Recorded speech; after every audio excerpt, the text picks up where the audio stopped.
Hello everyone, Linda Israel here, and I have a lot of people that ask me about making journal lines on their journal pages. I've done it a couple different ways in the past. One of those is I drew journal lines in my computer program that I use. Photoshop Elements is what I use. And basically, I drew lines there, and then I would tell my computer to print on the back side of my pages. And then people started asking me about a stencil for journal lines. So I thought I would show a stencil that I made. So here's what it looks like if you use distressed ink. And here's what it looks like if you want to be messy with Tattered Angels. So let me show you how this works. So I've got an 8.5 by 11 stencil here. And it has the journal lines laser cut onto them. I'm going to take a piece of copy paper, text weight paper, whatever paper you want lines on. This just happens to fit an 8.5 by 11. Then what I'm going to do, let me get it in camera shot so you can see it. Okay, so now what I'm going to do is I'm going to take some washi tape and I'm going to put it at the top. And this will keep the stencil from sliding around on me. And if you're really vigorous, you can go in and put more washi tape around the edges just to keep it in place. And I save my washi tape because right now what I can do, this is a hinge, so I can take that out and put a new page in. Then I've got some walnut distress inks. It works best if your ink pad is really juicy. You can always use the distressed refresher on your ink pad. Just give it a couple of sprays and then that'll get that nice and juicy. What I also like to do is buy the re-inker so that I can just put a drop or two on there.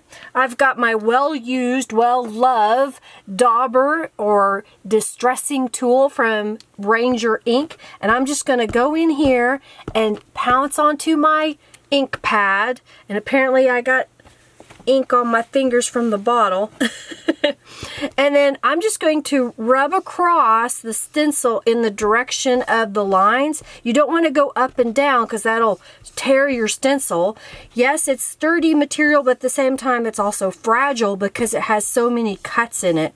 So you don't want to be vigorous rubbing back and forth, but if you just go across in straight lines like I'm doing, it'll fill in those journal line areas. And on my, this is my prototype, on my final drawing, the break in the lines is directly in the middle. So if you have a smaller piece of paper that you want journal lines on, fold it in half and then line up that fold down the center and then tape it down just like I've done here. So I'm just going to go ahead and do the other side as well. If you want really dark lines, you can keep going back over them several times. If you want lighter lines, you can use a lighter ink. I'm using walnut stain because I wanted it to be a little bit darker, but also vintage in color. All right, so let's see the big reveal. And there is our page with journal lines. Isn't that pretty cool? All right, I'm going to set this aside. And the next thing I'm going to do is I'm going to remove the tape, and then I'm going to show you how it looks when you spray it with Tattered Angels Glimmer Mist. I've got a really dark blue from Tattered Angels, and I'm just going to spritz it across. I think this one's a nozzle's got issues.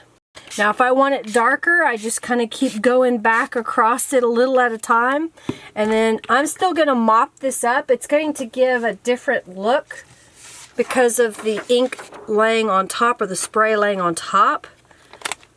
But it's going to give us the reverse in our journal lines. So it's a cool effect, I think, anyway.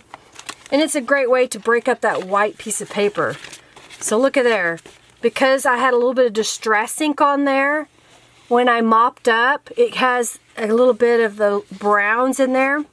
And then here's what it looks like as the journal lines. And I like that it's kind of messy. And then let me take this another step and show you something else. I'm going to put it back in the box and I'm going to grab another stencil. This is my boxed flowers stencil. So I'm going to line that up on the page and I'm going to pick a different color of Tattered Angels Glimmer Mist. This time I have kind of a blue. It's called Maya Blue.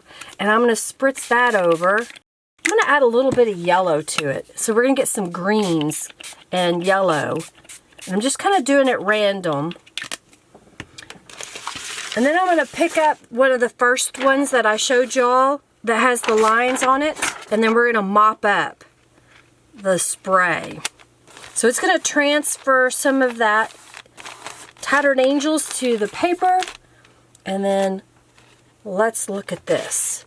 So now look what I've got. I've got that pattern. I've got some beautiful color. And I have the journal lines. And then here is the other side with the blue. So look at that, how that turned out with the blue. And here it is with the brown. Here it is as the reverse. Here it is when I did just the tatter or the distress ink. And then here it is with just distress ink or those Tattered Angels. My words are getting tongue-tied. So that's what I wanted to show you today, that I now have a Journal Lines stencil in my shop. You have lots of ways that you can use it. You could also take a dauber and get some acrylic paint and then pounce on top of this to make lines as well. So I hope you enjoyed seeing this. I hope that it's inspiring to you. You could also take a pen and draw lines. If you don't have a stencil, another way to do it would be to take a ruler, lay it across your page, and then just draw lines with a pen, move it down, draw lines with your pen. So hopefully that kind of gives you some ideas of how to get journal lines. And if you like the stencil, the link's in the description box. I greatly appreciate your support. It keeps me showing you cool things here on YouTube and on my blog, as well as Facebook, Instagram, etc. So check out the link for the description box for links to my products as well as my blog. And thanks so much for watching. Have a fabulous day, everybody. Bye.